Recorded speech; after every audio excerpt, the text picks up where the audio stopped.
É melhor ficar alerta. Se junto a isso você tem dores de cabeça, sente dores no corpo e nas articulações, procure uma unidade de saúde.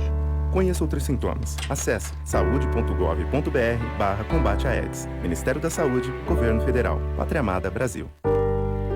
Ninguém da família pensava que a DEG iria levar a nossa filha. Nós achávamos que era uma simples enxaqueca. Os sonhos dela foram interrompidos, a vida dela foi interrompida. O perigo é para todos. O combate também. Faça a sua parte. Com ações simples, podemos combater o mosquito.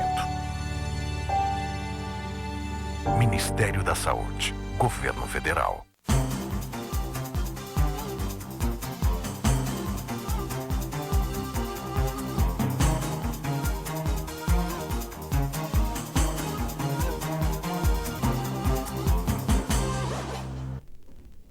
Olá, boa noite. Começa agora a segunda edição do ESB Notícias. Mais informação e conteúdo para você. Confira os destaques desta quinta-feira, dia 13 de junho, dia de Santo Antônio.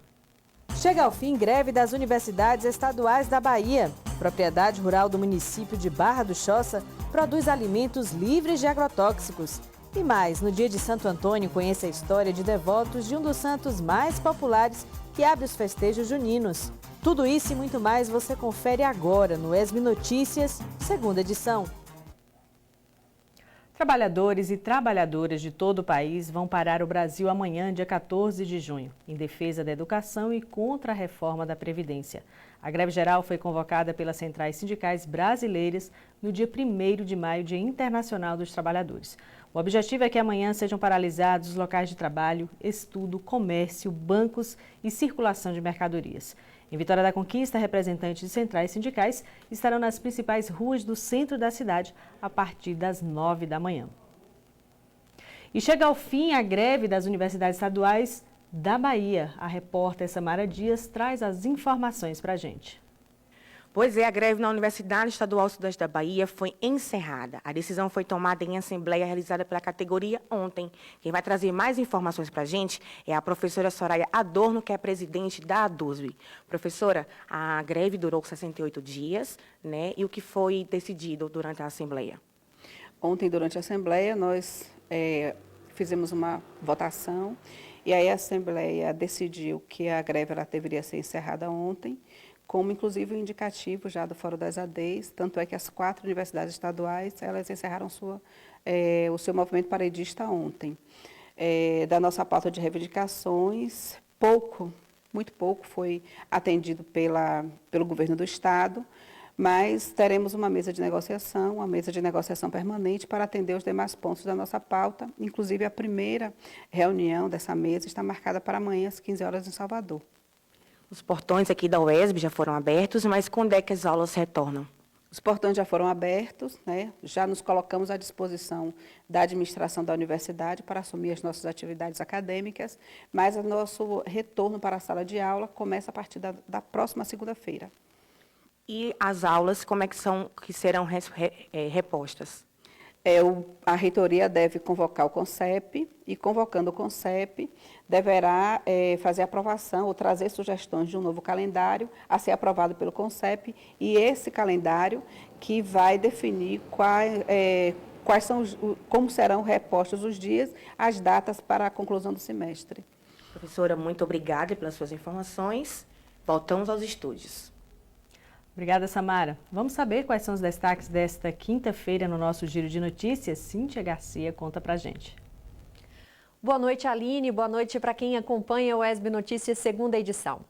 A Câmara Municipal de Vereadores de Brumado, pelo 3º ano consecutivo, antecipa o pagamento da primeira parcela do 13º salário. A medida foi publicada no Diário Oficial e a parcela estará disponível na conta dos servidores e legisladores no dia 20 de junho. Já em Jequié, 21 mulheres de diversos bairros da cidade participaram de um curso gratuito de produtos juninos promovido pela Prefeitura. Com carga horária de 40 horas, as alunas aprenderam a produzir pipoca gourmet, bolos típicos, amendoim caramelizado e biscoitos típicos juninos. Muitos dos produtos produzidos têm receitas que são nutritivas e, sobretudo, econômicas, o que pode ser muito mais vantajoso para aquelas pessoas que vão utilizar os novos talentos desenvolvidos para aumentar a sua renda no período junino. Já em Itapetinga, a Secretaria de Saúde, em parceria com a Hemoba, faz campanha para incentivar a doação de sangue e reforçar o estoque durante as festas programadas para junho. Com o início dos festejos, o número de pessoas que podem precisar de bolsas de sangue aumenta. Assim, o objetivo é ter estoque suficiente para atender às possíveis vítimas de queimaduras com fogos de artifício, acidentes de trânsito e os feridos por arma branca e de fogo. Por isso, a Secretaria de Saúde de Itapetinga convidou seus servidores para ajudar a manter os níveis de sangue junto ao Hemoba. O convite se estende a toda a população que também queira fazer parte desta corrente. Os interessados devem comparecer ao Hemoba, localizado ao lado do Hospital Cristo Redentor. Aline. Obrigada, Cíntia. E olha só, a Prefeitura do Sindicato afirmando que pode adotar medidas administrativas em relação aos servidores que faltarem em seu local de trabalho. O estudante de jornalismo Gabriel Pires traz as informações sobre essa greve nacional de amanhã, cujos servidores, com certeza, estarão presentes, querem participar e a Prefeitura se manifesta contra a participação desses servidores. Vamos conferir. Os movimentos sociais e sindicais de Vitória da Conquista convocam a população para a greve geral que acontecerá amanhã. Em meio a essa conjuntura, o SINP recebeu um ofício assinado pelos secretários de Administração, Cairan Rocha Figueiredo, e de Educação, Esmeraldino Correia. O documento afirma que as secretarias não são condizentes com a manifestação. Para nós é mais uma vez a lei da mordaça, né? A gente teve a lei da mordaça estabelecida no ano passado pela Prefeitura Municipal, por meio também de um ofício que veio da Secretaria de Administração, onde era proibida a manifestação em órgãos públicos, né? Não sei nem o que eles chamam de manifestação. E aí agora vem um ofício direcionado aqui, nominal, inclusive, proibindo a categoria de se manifestar, então se inferindo diretamente à Constituição Federal. O documento encaminhado pela Prefeitura ainda diz que serão tomadas medidas administrativas em relação aos servidores que faltarem em seu lugar de trabalho. Segundo a presidente do SINP, o ofício já foi encaminhado para o setor jurídico do sindicato. Antes mesmo, nós já estamos tomando providências e é óbvio que, se persistir, também depois o SINP tem um escritório muito competente, inclusive, né, de advocacia, que atende a todos os seus filiados. Ana Cristina ainda faz um chamado para a categoria. A categoria jamais se curvou, jamais abriu mão dos seus direitos e, com certeza, eu acho que esse ofício dá mais vontade das pessoas lutarem, dá para as pessoas entenderem, de fato, a conjuntura que a gente está vivendo, dá para dimensionar a gravidade do momento.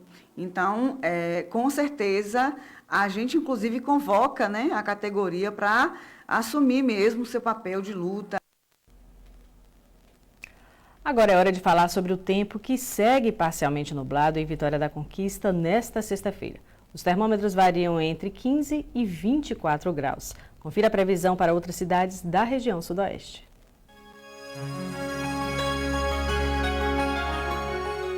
Em Maracás, o tempo segue nublado. A mínima deve ficar em 16, com a máxima podendo chegar aos 24 graus. Em Botuporã, a previsão é de tempo parcialmente nublado, com chuva durante o dia. Os termômetros registram a mínima de 15 e a máxima pode chegar a 27 graus.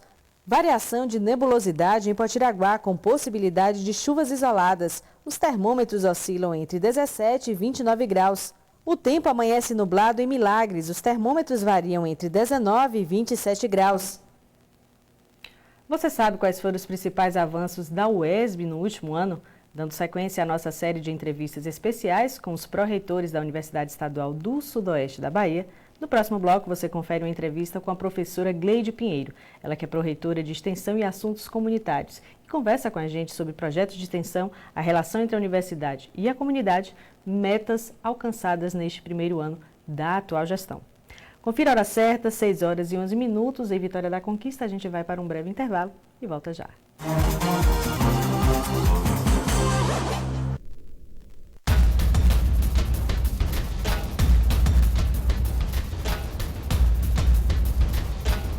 Diminua a velocidade ao dirigir em pista molhada para chegar bem.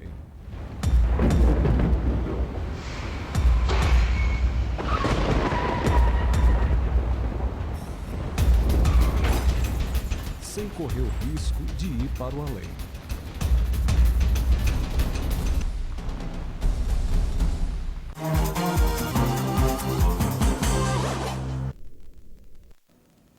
Estamos de volta aqui pelo ESB Notícias, segunda edição.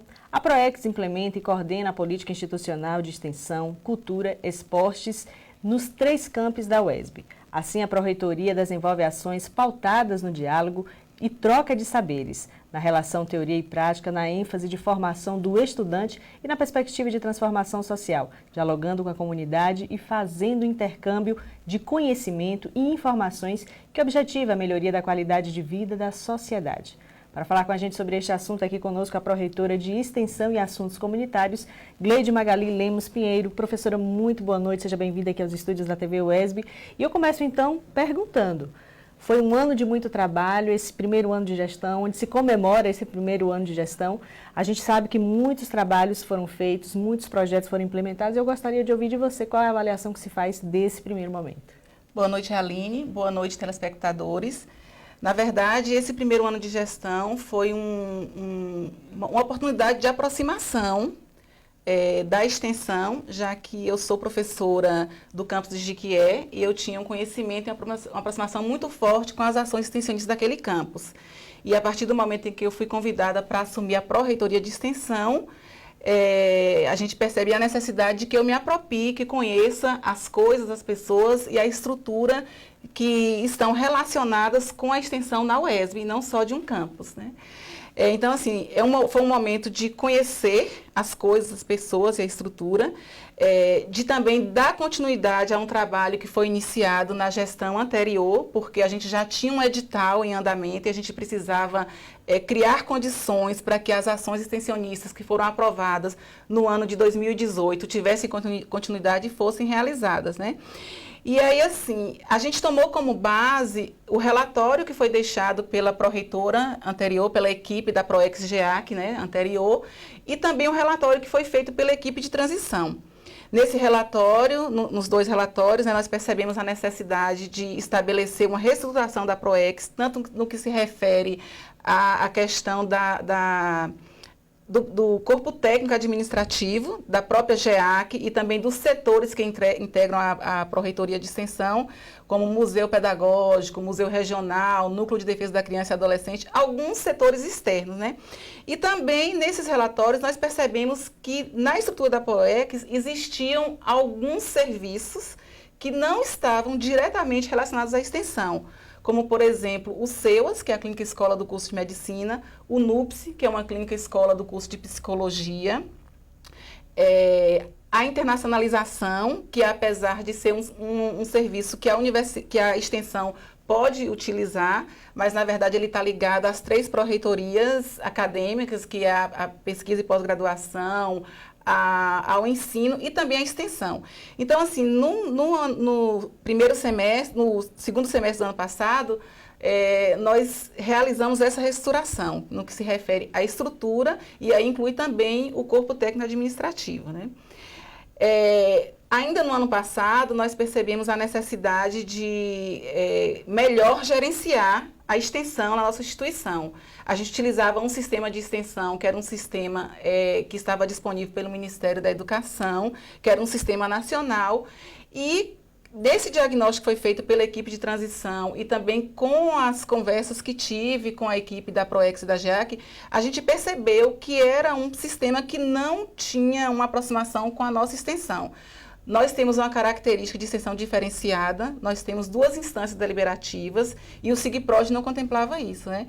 Então, nós, junto com a UINFOR e o CPDS, lá no campus de Jequié, resolvemos programar um novo sistema, que é o Sistema de Gerenciamento de Extensão próprio da UESB, e a gente percebe que esse sistema é um sistema que vai dar conta do que a gente quer para a extensão aqui na nossa instituição. Agora, professora, explica para a gente também, para o nosso telespectador, sobre esses projetos de extensão que são desenvolvidos aqui na universidade. São projetos que cada vez mais aproximam a academia, a pesquisa, o ensino, a extensão para a comunidade, levando conhecimento para a comunidade. Eu queria que você falasse um pouquinho sobre isso, destacando alguns, por exemplo. Então, esse também foi um desafio muito grande, tem sido um desafio muito grande para a gente, né? Fazer com que as pessoas compreendam que, como o próprio nome já diz, extensão é a gente ou levar o conhecimento produzido na universidade para fora para a comunidade, ou trazer a comunidade para conhecer, né, essa produção que foi realizada por nós, né? E aí, assim, a gente identificou muitos projetos de extensão, que eram chamados de extensão, e que eram realizados apenas com a comunidade acadêmica. E a própria Política Nacional de Extensão, ela enfatiza a importância de que o conhecimento produzido no ensino, na pesquisa e na pós-graduação dialogue com o conhecimento produzido pela comunidade. Então, assim, hoje nós temos algumas, no nosso plano de gestão para 2019, a gente tem lá como meta realizar o Fórum Popular de Extensão, que é um espaço, que será um espaço onde nos 3 campi nós estaremos nos reunindo com a comunidade para ouvir quais são as demandas que a comunidade tem em relação ao que elas pensam que poderia ser realizado para melhorar a qualidade de vida dessa população. E aí, assim, nós temos muitas experiências interessantes. Eu tenho acompanhado de perto essas ações extensionistas. Nessa semana mesmo eu viajei praticamente todos os dias da universidade, que a gente também movimentos sociais, das comunidades agrícolas, comunidades quilombolas, comunidades indígenas, que são aquelas pessoas que a gente entende, que nessas comunidades estão inseridas pessoas que a gente entende que precisa muito desse saber que é produzido na comunidade e que tem um saber específico para trocar com a gente. E aí, assim, essa semana eu estive em Anagé, estive em Itapetinga, semana que vem eu retorno para Itapetinga, para conhecer mais essas ações que estão sendo realizadas. Então, existe essa preocupação da universidade, da gestão atual, em que a universidade se aproxime mais dessas comunidades, que a gente entende que são comunidades que precisam da atuação e da intervenção da universidade. Para 2019, segundo semestre chegando, ainda tem muito o que fazer, muita coisa para ser apresentada, não é isso? Muita coisa para ser apresentada, né? Nós lançamos o edital 017-2019, que foi o edital específico de financiamento das ações de extensão. Esse edital, ele teve um diferencial, porque foi um edital único para ações com ônus e ações sem ônus. Nós tivemos 256 propostas escritas, das 256 com ônus e 15 sem ônus, e nós tivemos 161 aprovadas com ônus e 8 sem ônus. Considerar também que a inscrição para projetos sem ônus, ela vai perdurar até o dia 30 de setembro, então a gente vai aumentar muito mais isso. O diferencial desse edital é que a gente teve a preocupação de que a gente realmente conseguisse fornecer os serviços, os materiais e a logística para que as ações fossem desenvolvidas. A gente percebeu que no ano passado algumas ações não foram desenvolvidas por dificuldade que a universidade tem no sentido de comprar material de consumo, de fazer algumas contratações. Então, a gente teve essa preocupação e esse edital teve um diferencial que a gente limitou as rubricas para que a gente pudesse dar conta. Então, a gente sabe que a universidade ela não tem como providenciar passagens de forma infinita, alimentação de forma infinita. E aí, para que todos os projetos fossem contemplados, a gente limitou por rubricas os valores que cada ação com financiamento seria contemplada. Então, a gente espera com isso garantir que, de fato, aquele valor que foi aprovado no edital com ônus, que ele as despesas sejam efetivadas e que garanta que a ação seja executada conforme o extensionista planejou. Que acho que essa era uma reclamação muito grande dos nossos professores, técnicos e alunos, né, que fazem extensão aqui na nossa instituição. Então, é um ajuste já para esse projeto para agora, para 2019. Exatamente. Agora, Gleide, falando um pouquinho sobre a participação acadêmica, né, da comunidade, não só professores, mas também estudantes, pesquisadores dentro da extensão. Como é que você avalia o benefício de tudo isso? Olha, Aline, eu acho que se a gente tivesse um orçamento maior, a gente teria muito mais participação. Existe um interesse muito grande da comunidade acadêmica. A nossa universidade, ela tem um diferencial que ela permite que tanto o técnico quanto o discente concorra ao edital de extensão com ônus. Isso foi algo que eu identifiquei. Eu estive agora, na semana passada, participando do Fórum Nacional de Extensão em Brasília. E aí, esse acho que é um diferencial da nossa instituição, que a gente dá oportunidade para que todos façam extensão. E é justamente o que a gente quer mesmo, que o saber que é produzido na universidade pelo aluno, pelo técnico administrativo e pelo professor, dialogue com o saber que é produzido na comunidade.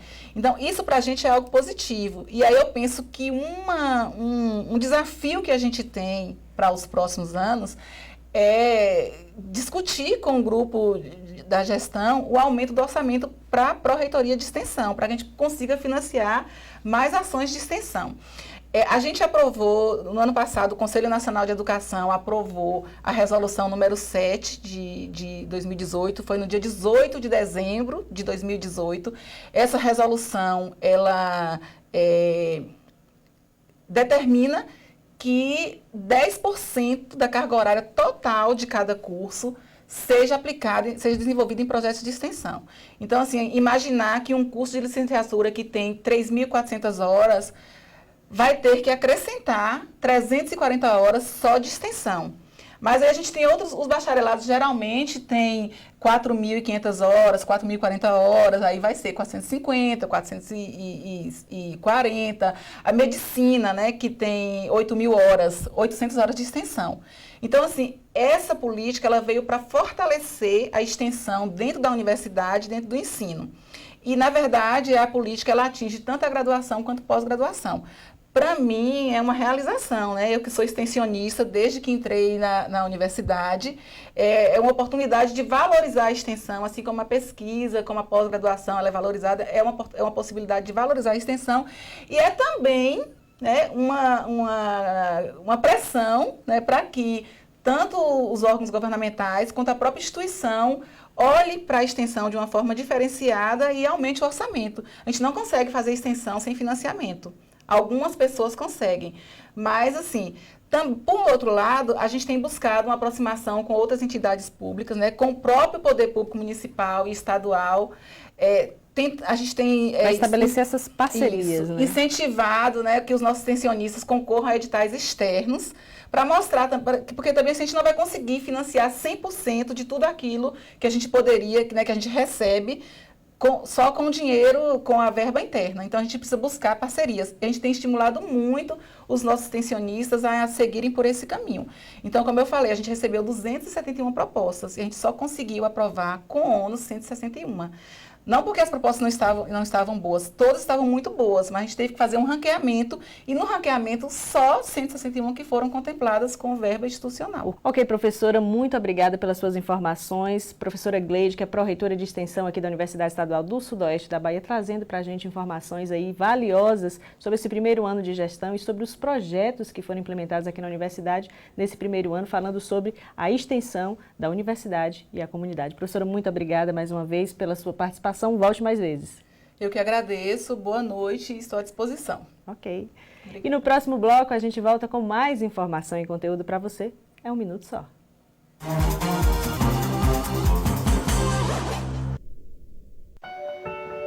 Eu amamento. Eu amamento. Eu amamento sempre. Eu também amamento. Quem incentiva também amamenta. Por isso é importante formar parcerias e criar um ambiente favorável para que as mães amamentem seus filhos até os 2 anos de idade ou mais, sendo de forma exclusiva nos 6 primeiros meses de vida. Amamentar, ninguém pode fazer por você. Todos podem fazer junto com você.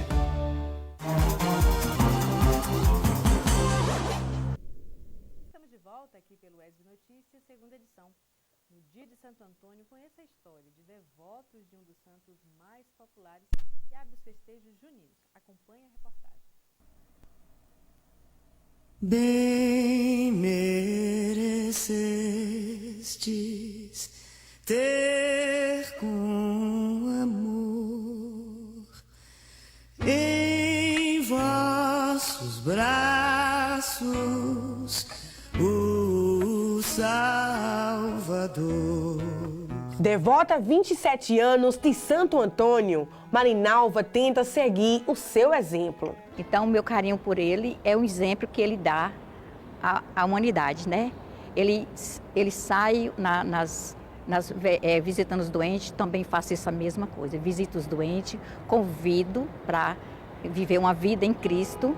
Elton também vê o santo como um exemplo a ser seguido e uma seta para chegar a Cristo, desde que começou a frequentar a paróquia Nossa Senhora de Fátima e Santo Antônio de Lisboa, aos 7 anos de idade. A minha relação com o santo é basicamente olhar para a vida dele e tentar fazer um pouquinho, um mínimo que seja do que ele fez, para assim chegar mais perto do Senhor, chegar mais perto de Deus, chegar mais perto de Cristo. Wanda não segura a emoção ao relembrar a graça alcançada pela família. Eu tenho uma sobrinha que ficou até 2 anos sem andar. E minha mãe veio aqui numa festa de Santo Antônio, pediu a intercessão e pouco tempo depois ela começou a andar. Santo Antônio nasceu em Lisboa e morreu em Pádua, na Itália, no dia 13 de junho. Dia escolhido para homenagear o seu trabalho dedicado aos pobres e que dá início oficialmente aos festejos juninos. Estudou muito, se dedicou aos estudos, à teologia, à filosofia, bem formado. Porém, um dia ele se encontrou com os frades franciscanos. E esses frades franciscanos, quando foram para o Marrocos evangelizar, acabaram sendo martirizados. E aí, Santo Antônio, vendo isso, vendo aquela disposição, né, de doação, de entrega de vida até o martírio para evangelizar, acabou se encantando pelo carisma franciscano e ingressou na Ordem de São Francisco. Santo Antônio é um dos santos mais populares no país, chamado pelos fiéis da Igreja Católica de doutor e a eles milagres, mas foi um pedido específico de uma moça conhecido como Santo Casamenteiro.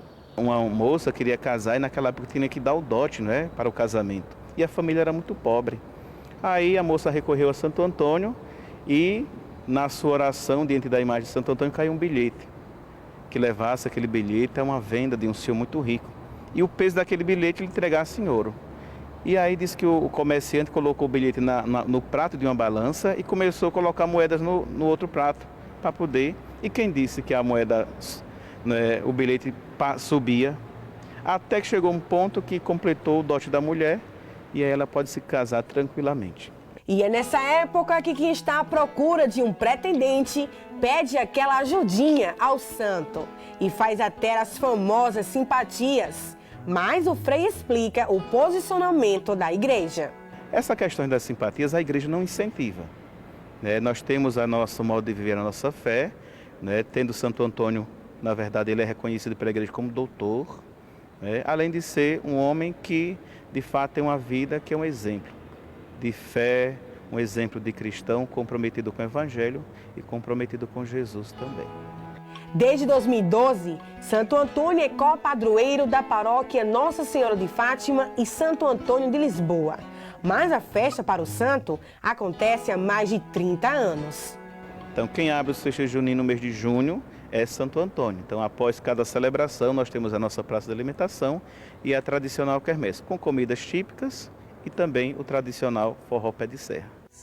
Ter com amor em vossos braços o Salvador. E olha só, nós tivemos um probleminha técnico aqui com o nosso microfone, mas a reportagem que você acabou de assistir conta a história dos devotos de Santo Antônio aqui em Vitória da Conquista. A história do nosso padroeiro Santo Antônio, que abre então aí os festejos juninos. E o Asb Notícias, segunda edição, fica por aqui. Para rever essas e outras informações, acesse o nosso site surte.esb.br. A gente volta amanhã às 6 da tarde com mais informação e conteúdo para você. Até lá!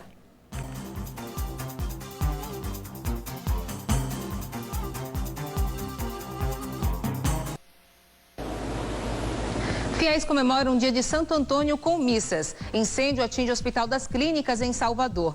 Mulher é presa com cocaína na forma líquida em recipientes de produto capilar. Prefeitura prepara plano para eventual paralisação dos rodoviários nesta sexta-feira. Bem-Bé do Mercado ganha reconhecimento como Patrimônio Cultural do Brasil. Rodoviária de Salvador tem 1.800 horários extras para o São João e travessia de ônibus e caminhões pelo ferryboat fica suspensa durante as festas juninas. Esporte, Bahia perde para o Internacional em um jogo polêmico e Salvador já vive a expectativa da Copa América. Argentinos e colombianos se preparam para a partida de sábado na Arena Fonte Nova. O TVE Notícias começa agora.